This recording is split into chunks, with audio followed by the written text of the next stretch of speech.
working environment need to be fun. Everything you're doing in life need to be fun. Like if you're not having fun, don't even do it. Our black businesses, our community organizations. How do we support our own institutions? How do we support our own businesses? How do we hunker down and support ourselves? Why? Because we feel that with the black man spending $20 billion a year, not creating any job opportunities for his own kind, he's not in a moral position to point the finger today and tell the white man that he's discriminating against him. And instead of breaking somebody down, I look at what they do great and I go, wow. Haters will sit there and go, what are they doing wrong? People that love and really want great for themselves go, what are they doing right? What's good? Welcome to another episode of This Black is Lit. I'm your host, Town, here on location at the University of Arkansas, and today I'm joined by the brilliantly black and talented Dr. Barbara Lofton.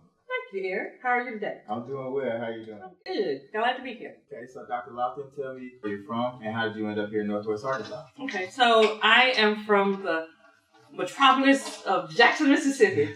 I attended Jackson State University, left there, went to University of Iowa for my graduate work, and while I was at the University of Iowa, I got contacted for a position in Grambling. Took that position as a faculty member at Grambling, got my doctorate at Grambling, and decided I needed to move on. But while I was at Grambling, the area I chose to study was called developmental education. And underrepresented groups were a part of that umbrella which you could choose to study. So I chose to study underrepresented groups. Worked on a grant for University of Arkansas Pine Bluff. The grant led me to be hired at the University of Pine Bluff. And one little unknown fact is while I was at Pine Bluff, UAPB, I had an opportunity to work with the incarcerated. Really? Yes. And left there because my husband was offered a job at the University of Arkansas Fayetteville. And at the time I applied, the University of Arkansas Fayetteville Sam Walton College of Business, the job that I currently hold, Director of Diversity and Inclusion, was the only job that was open. How was your experience both at historically black college as a student, but also as an employee, and also working with incarcerated individuals in Pine Bluff? How has that kind of shaped your passion for underrepresented people? So, HBCUs. The one thing that I love more than anything else is the passion for history. And you saw that through how we advocated for students, we taught students. We try not to let too many students fall through the cracks. You saw it through things like the band and the choir and plays and dance. I mean, an HBCU, Historically Black College University, is all about maintaining tradition. But it's also about helping students to identify their strengths and correct their weaknesses. So when I decided to I took on working in the penal system because I needed some extra money. And I was at UAPB. But once I got there and I discovered my classes were all black, and these were people who had not committed felonies. They were felonies, but they were not the aggressive kinds of felonies. Like violent felonies. So I took an interest in those young men. And my first group was actually women. And I didn't realize there were as many minority women that were incarcerated. It's a large number, and they're incarcerated for reasons for trying to hold their family together. So they would do things like sell drugs, do petty theft, prostitution, and they got caught in the system because if you commit 3 crimes, you end up going to a penal system. So helping those persons, it was rewarding, right. Especially to see how they could do work with very little resources, but they made those resources work. Right. So with that passion that you have for advocating for underrepresented people, I heard you mention that one of your priorities was making sure that people don't fall through the cracks when you're at HBCU. So what is that experience like here at the University of Arkansas, being a predominantly white institution, and how did those experiences kind of shape what your practices to help ensure students not fall through those cracks here? When I came to the university 20 years ago, I discovered that there were no rules and regulations for underrepresented students. And for this office that I now hold as Director of Diversity and Inclusion, there were no rules. And so I said, okay, I was hired to ensure recruitment, retention, and graduation But the only way I could ensure retention was that if I looked at students and how they were performing, and I guess that's how it all kind of jump started for me, was how are you performing in class? And what I did know the first year I came in 1996 is that 50% of the minority students were losing their minority scholarship by the end of the first semester. And I said, that's a statistic that hasn't changed. That's nothing to be proud of. It's nothing to talk about.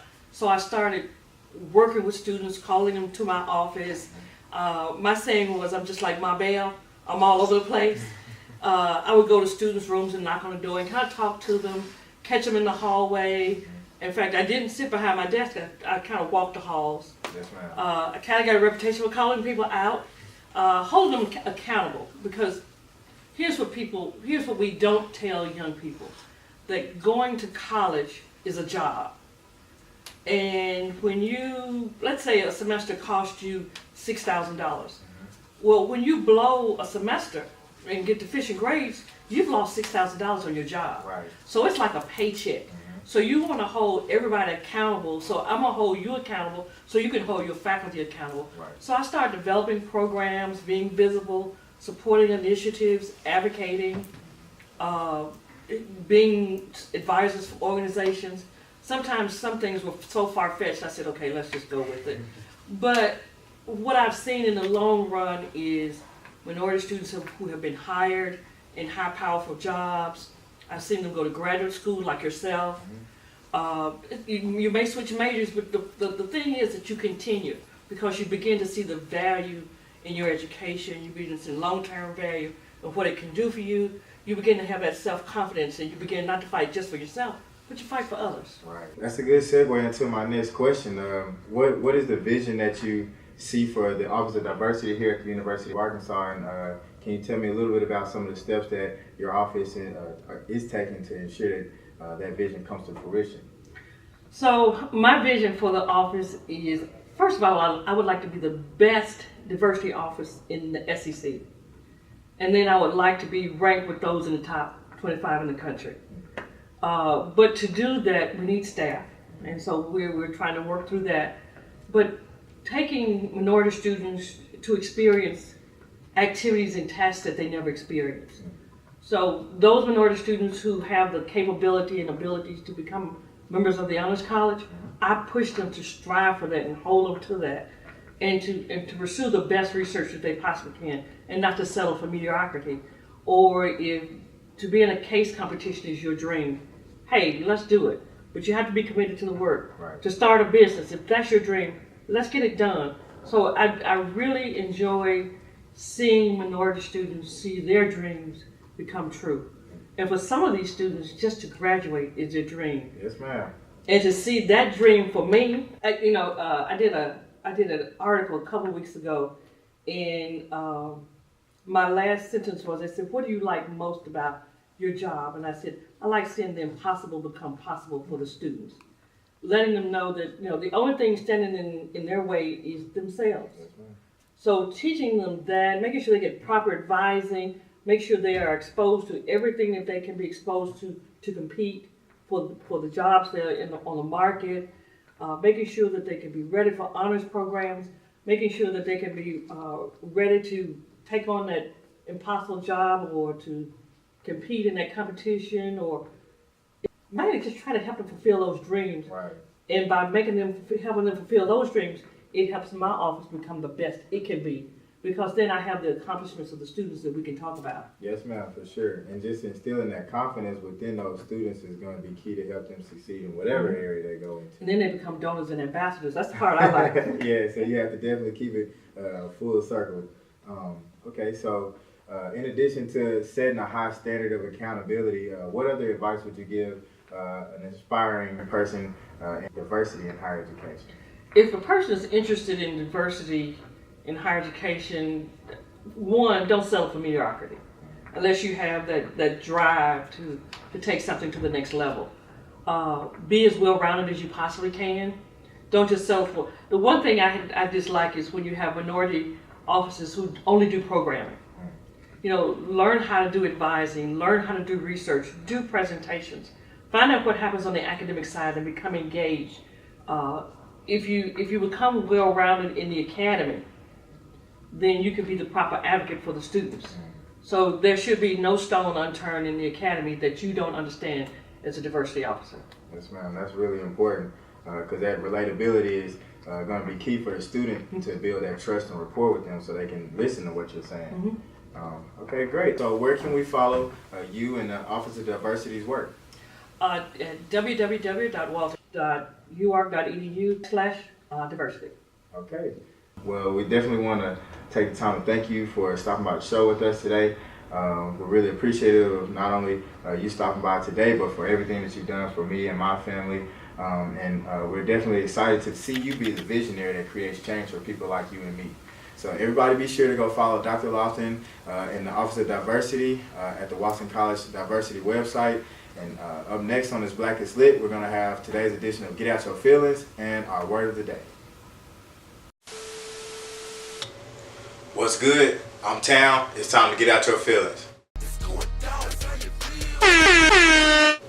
Today we're talking about diversity at PWIs. PWI is a predominantly white institution. I went to a PWI for college. I went to the University of Arkansas, WPIG. At a PWI, diversity is kind of a taboo subject, primarily because diversity is associated with blackness or black people or minority people. And so when you're talking about diversity, diversity is more than just race. It encompasses race as a factor in diversity, but you're also talking about other factors like socioeconomic background, education levels, things like different life handicaps or other challenges that can to shape larger perspectives and different perspectives on life in general. Diversity is an important thing in higher education because to truly learn and to truly grow, one should probably be exposed to all types of life perspectives, and to really get the fullness out of a college experience, diversity can ensure that people are around different types of ideas, different types of people, and different types of life perspectives. Diversity at PWIs is really important in faculty because these are the people that are shaping the learning that's going on at the institution and creating the ideas and helping grow the minds of the students that are coming there. So by having diversity in the faculty and in the staff, it makes the university or institution as a whole feel more inclusive, and it also creates more opportunities for deeper and more substantive learning.